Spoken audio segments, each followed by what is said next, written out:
దేవుని వాక్యాన్ని జ్ఞాపకం చేసుకుందాం. కొద్ది నిమిషాలు,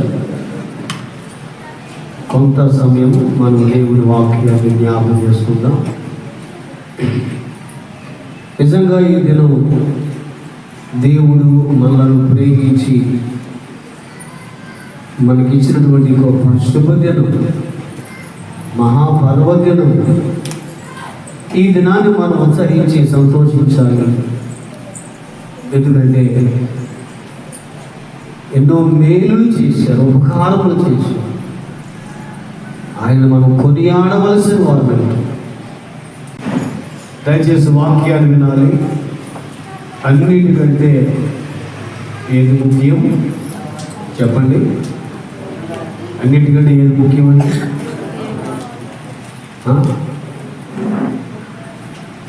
కొత్త బట్టలు ముఖ్యమా? దేవుని వాక్యమే ముఖ్యము. వాక్యమే దేవుడు కాబట్టి మన వాక్యం మీద మనసు పెట్టాలి.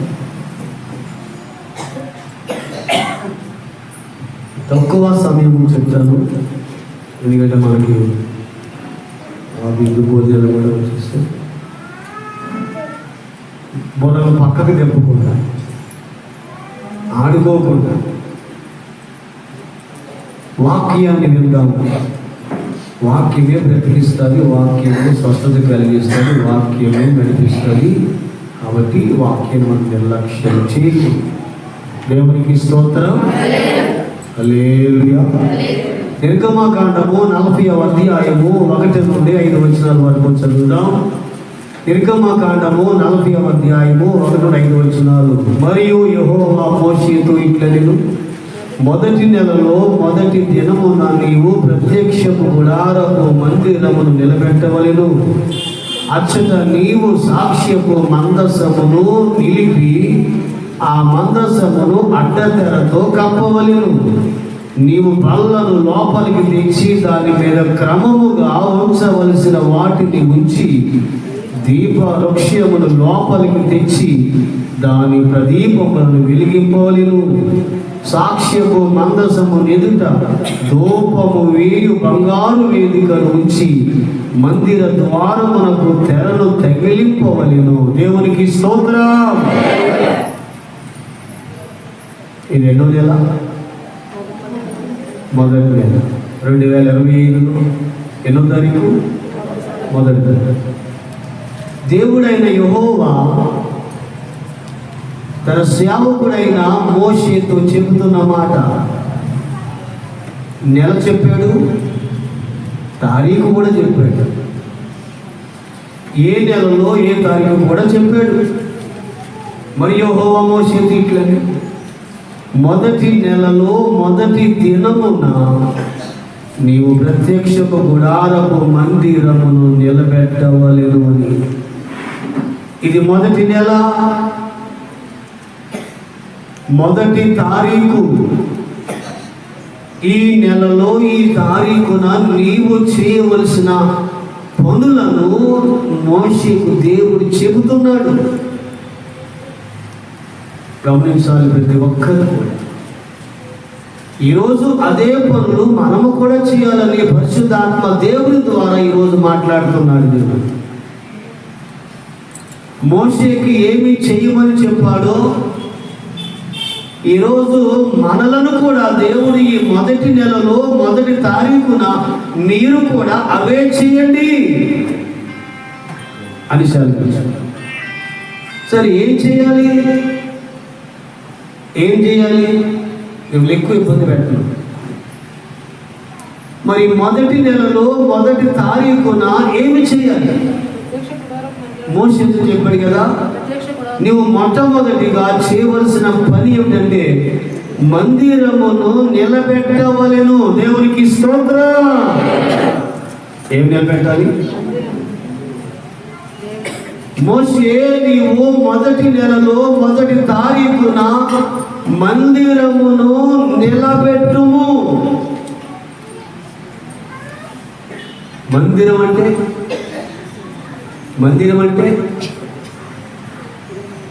అమ్మ మందిరం అంటే బాబు, మందిరం అంటే ఏమిటి?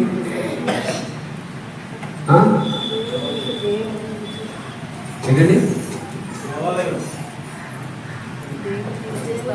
కొరింథీ రాసిన మొదటి పత్రిక 3వ అధ్యాయము 16-17 వచనాలు.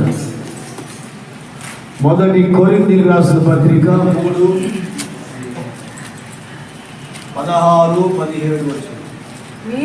మీరు దేవుని ఆలయమై ఉన్నారని, దేవుని ఆత్మ మీలో నివసించుచున్నాడని ఎరుగరా? ఎవడైనను దేవుని ఆలయమును పాడు చేసిన ఎడల దేవుడు వానిని పాడు చేయును. దేవుని ఆలయము పరిశుద్ధమై ఉన్నది, మీరు ఆ ఆలయమై ఉన్నారు. దేవునికి స్తోత్రం. ఆలయమై ఉన్నారు అన్నక్కడ రెండు ఉంటుంది, రెండంకి ఉంది. ఆ కిందన పుట్టినోట్లో రెండంకి అర్థం చెప్పాడంటే మీరు పరిశుద్ధులై ఉన్నారు. దేవునికి స్తోత్రం అండి. హల్లెలూయా.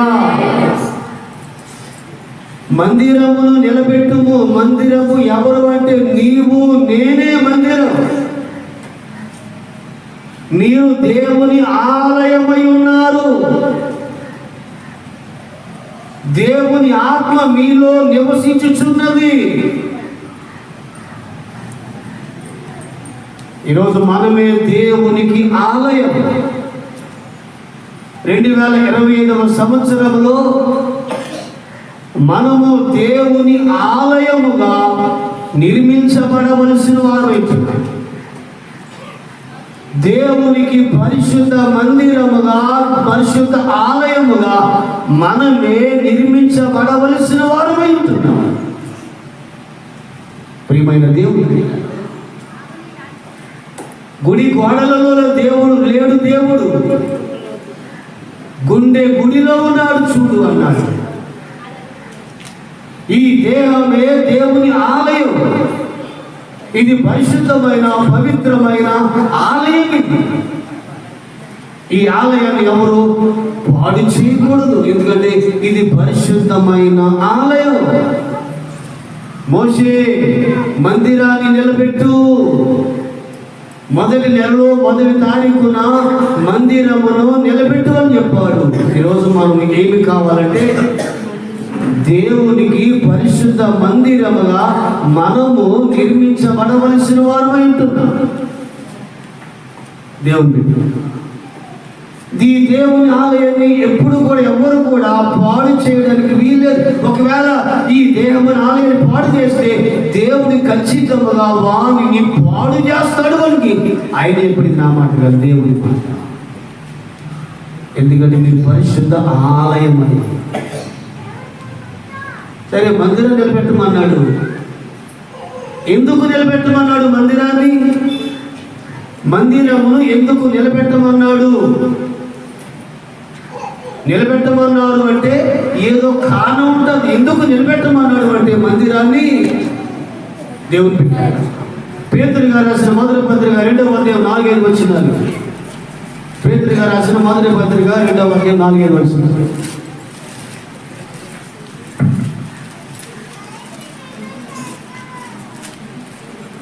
మనుషుల చేత విసర్జింపబడినను దేవుని దృష్టికి ఏర్పరచబడినది అమూల్యమును సజీవమునైన రాయము ప్రభువునొద్దకు వచ్చిన వారై యేసు క్రీస్తు ద్వారా దేవునికి అనుకూలములకు ఆత్మ సంబంధమైన బలులు అర్పించుటకు పరిశుద్ధ యాజకులుగా ఉండునట్లు మీరును సజీవమైన రాళ్ళ వలె నుండి ఆత్మ సంబంధమైన మందిరముగా కట్టబడుచున్నారు. ఏలయనగా ఇదిగో నేను ముఖ్యమును ఏర్పరచబడినది అమూల్యమునకు మూలరాతిని సియోనులో స్థాపించుచున్నాను. ఆయన యందు విశ్వాసం ఉంచువాడు ఏమాత్రమును సిగ్గుపడడు అను మాట లేఖనమందు రాయబడి ఉన్నది. దేవునికి స్తోత్రం. మందిరమును నిలబెట్టమన్నాడు. మనమే ఆయన మందిరం. మరి ఎందుకు నిలబెట్టమన్నాడు దేవుడు? ఎందుకు ఆ మందిరమును నిలబెట్టమన్నాడు? ఎందుకు నిర్మించమన్నాడు అంటే అపోస్తలుడైన పేతురు గారు ఎందుకు నిలబెట్టమన్నాడో ఇక్కడ ఆన్సర్ చెప్పాడు. అమ్మా, ఎందుకు నిలబెట్టమన్నాడు అంటే ఆ మందిరములో ఏమి చేయాలి? ఆత్మ సంబంధమైన బలులు అర్పించుటకును యాజకత్వము జరిగించుటకును మందిరమును నిలబెట్టు అని చెప్పాడు. ఇది నా మాట కాదు, పేతురు గారు చెప్పిన మాట ఉంది కదా. అమూల్యమును 5వ వచనం, యేసుక్రీస్తు ద్వారా దేవునికి అనుకూలములకు ఆత్మ సంబంధమైన బలులు అర్పించుటకు పరిశుద్ధ యాజకులుగా ఉండునట్లు మీరు సజీవమైన రాళ్ళ నుండి ఆత్మ సంబంధమైన మందిరముగా కట్టబడుచున్నారు. దేవునికి స్తోత్రం. ఎందుకు మందిరము అంటే ఆత్మ సంబంధమైన బలులు అర్పించడానికి, యాజకత్వము చేయడానికి మందిరం. అందుకని మనము ఆత్మ సంబంధమైన మందిరముగా కట్టబడుచున్నాము అని ఇక్కడ పేతురు గారే చెప్తా ఉన్నాడు. ఆ మందిరానికి మూలరాయి, అమూల్యమైన రాయి, ప్రాముఖ్యమైన రాయి యేసుక్రీస్తే అని ఈ వచనాల్లో తెలియజేస్తా ఉన్నాడు దేవుడు. కాబట్టి మందిరము నిలబెట్టమన్నాడు. ఎందుకు నిలబెట్టమన్నాడు అంటే ఆ మందిరములో ఆత్మ సంబంధమైన బలులు అర్పించడానికి, యాజకత్వము చేయడానికి ఈ 2025వ సంవత్సరంలో మనము దేవుని మందిరముగా ఉండాలి, లేక దేవుని మందిరముగా నిర్మించబడాలి. దేవుని పరిశుద్ధ మందిరముగా మనం ఉండాలని ఈరోజు దేవుడు మాట్లాడుతున్నాడు. దేవునికి స్తోత్రం. మందిరము నిలబెట్టమన్నాడు. ఎందుకు అంటే ఆత్మ సంబంధమైన బలులు అర్పించడానికి, మేకల్ని కోడిలు అర్పించడానికి. ఆయనకి ఏ బలి అక్కర్లేదు. నీవే దేవునికి అంకితమైపోవాలి, సమర్పించుకోవాలి.